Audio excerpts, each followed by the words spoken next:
Какой разный кашель? Виды и основные заболевания.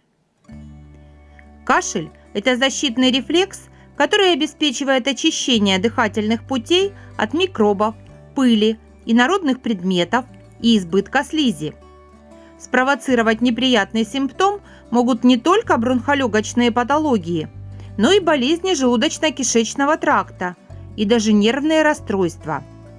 По характеру кашля можно судить об особенностях заболевания и о том, какое лечение требуется пациенту. Виды кашля.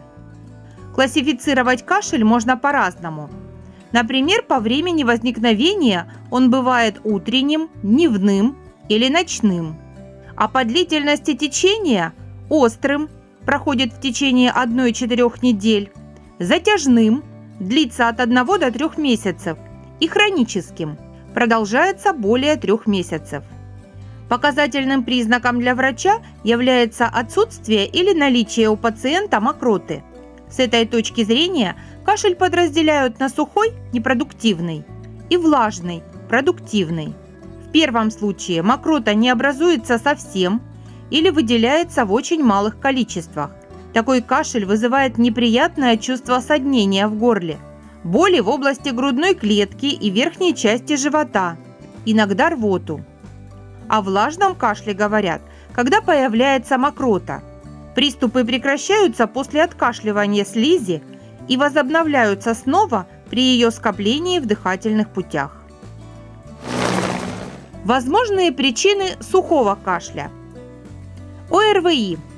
Раздражающий кашель наблюдается в начале заболевания из-за прямого воздействия вирусов на слизистую верхних дыхательных путей. Через 2-3 дня, когда инфекция достигает трахеи и бронхов, кашель переходит во влажный. Фарингит.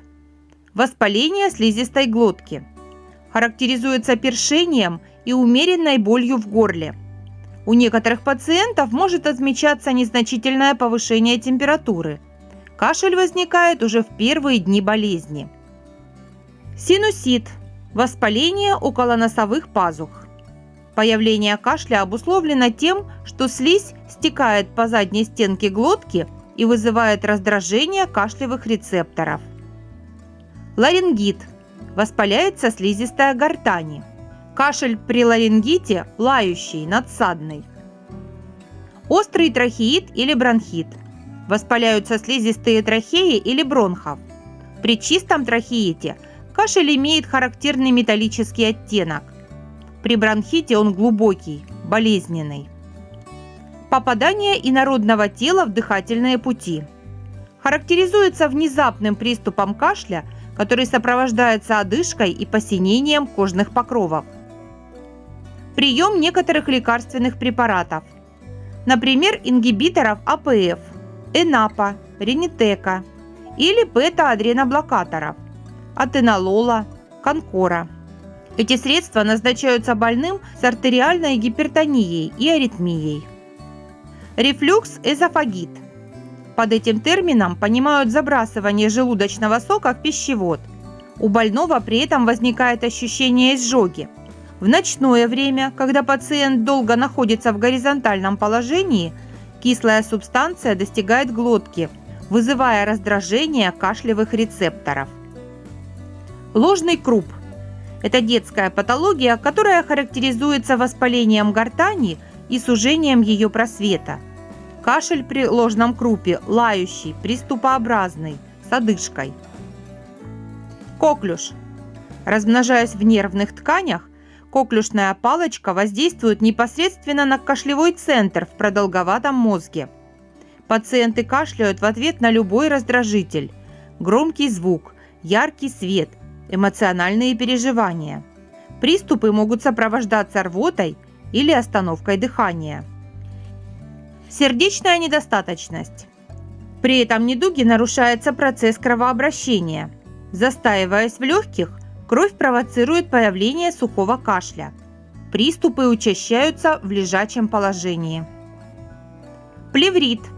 Воспаление легочной оболочки, плевры. Кашель при плеврите болезненный, изматывающий.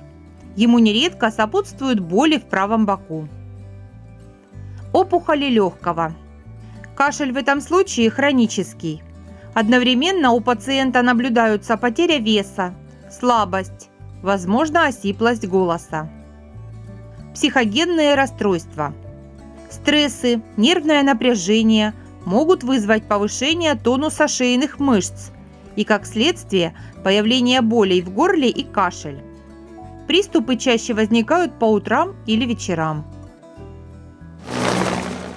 Причины влажного кашля. ОРВИ. Влажный кашель возникает через несколько дней с начала заболевания и при правильном лечении проходит в течение недели. Мокрота при простуде, как правило, прозрачная, но при присоединении бактериальной инфекции может приобретать гнойный характер. Пневмония. Это инфекционное поражение легочной ткани. Характеризуется болью в грудной клетке и резким подъемом температуры. Мокрота при пневмонии гнойная, иногда с прожилками крови, крупозная форма. Хронический бронхит. Хроническое воспаление слизистой бронхов. Кашель с обильной мокротой беспокоит пациентов в основном по утрам. Бронхоэктатическая болезнь. В бронхах появляются расширенные участки, бронхоэктазы, в которых скапливается слизь. По утрам мокрота отходит полным ртом. В течение дня приступы неоднократно повторяются, но слизи выделяется уже меньше. Обострение бронхиальной астмы. Мокрота при кашле обильная, прозрачная. Приступы сопровождаются одышкой. Туберкулез легких. Основные симптомы – влажный кашель, снижение аппетита и повышенная потливость.